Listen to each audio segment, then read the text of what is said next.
Ah, le Québec, notre province adorée. Même si son histoire est pas aussi longue que celle d'Europe, elle en a fait un bout de chemin. Ouais, parce que ceux qui sauraient pas, on n'est plus au stade où on est tous des bûcherons à habiter dans des maisons en rondins. Même si, remarque sur ce coup-là, je suis un peu mal placé pour parler. Bref. Dans tous les cas, des combats, on en a vécu quand même. Celui pour résister aux Anglais et garder la langue française, pour garder notre culture, mais surtout nos droits. Et dans tous ces combats, il y a eu des personnalités qui ont marqué le Québec, et même l'histoire, je pourrais dire. Donc aujourd'hui, je vous propose de découvrir l'une d'entre elles avec moi. Et ouais, j'ai dit une. Et ouais, tu t'y attendais pas. Et ouais. Bon, allez, c'est parti. Wait a minute. Who are you? Donc, commençons par le commencement. La femme que j'ai choisie s'appelle Pauline Julien. Bizarre comme nom, je sais. Mais, bref, elle est née en 1928 dans la ville de Trois-Rivières. Oui, c'est il y a presque un siècle, ça commence à dater. Et elle est morte en 1988, à Montréal. On la décrit comme une femme forte d'expression, qui a travaillé dans le théâtre et dans la chanson en solo. Elle a aussi travaillé avec d'autres mondes, mais elle est aussi réputée, parfois nommée la Passionnara du Québec ou la Renarde Passionnara du Québec. Yeah, boy. Donc, effectivement, elle n'a pas volé son titre. Elle était même connue en Europe pour ses œuvres, ainsi que dans le Canada anglais. Oui, parce que le Québec, c'est toujours pas un pays. Bref, elle a aussi beaucoup soutenu la cause féministe dans les années 70, ainsi que la cause d'indépendance du Québec. En gros, en quelques mots, Pauline, c'est une femme sensible, forte d'expression, et qui est passionnée de sa job. Et ouais, c'est pas n'importe qui, Pauline, quand même.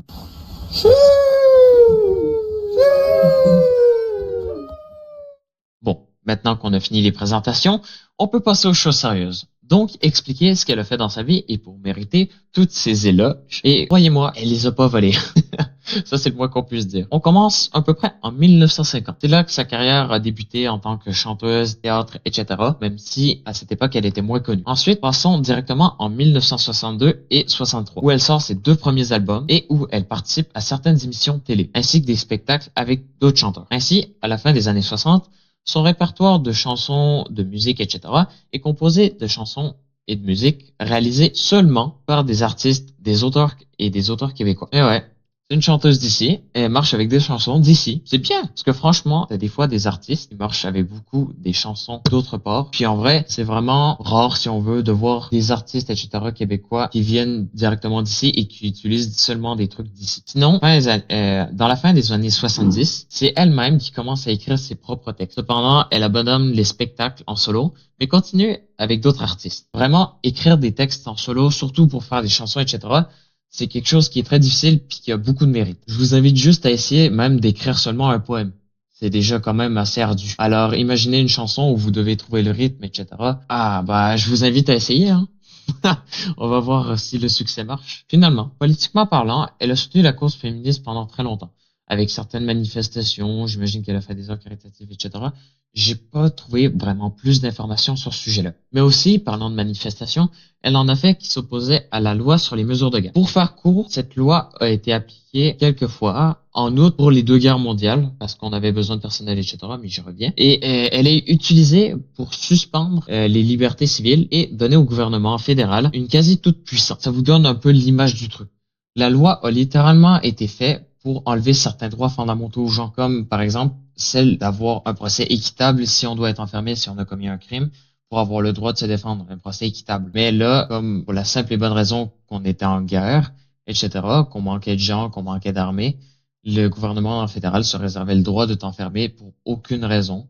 Tout simplement parce que soit tu t'opposais à eux, tu t'opposais à la loi, tu t'opposais au régime, tu étais un espion ou autre.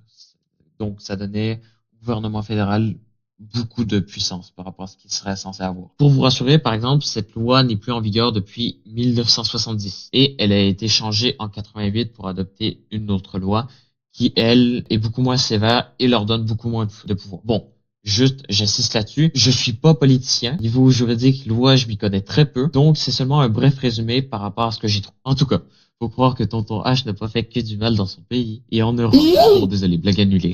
Pour finir, dans les bonnes actions aussi, elle a participé à plusieurs missions humanitaires au Burkina Faso et au Rwanda. Ensuite, après sa mort, il y a deux lieux qui ont été nommés en son honneur. Le Centre des Arts de la Seine Pauline Julien et la Seine Pauline Julien. Ces deux bâtiments qui ont été construits à Montréal et qui ont été nommés en son honneur par rapport aux disciplines qu'elle pratiquait de sa vie. Bah oui, tu vas pas nommer des lieux qui ont aucun rapport avec la personne. Je veux dire, ce serait pas super logique. Eh ben bordel, ça fait une sacrée liste. On peut applaudir.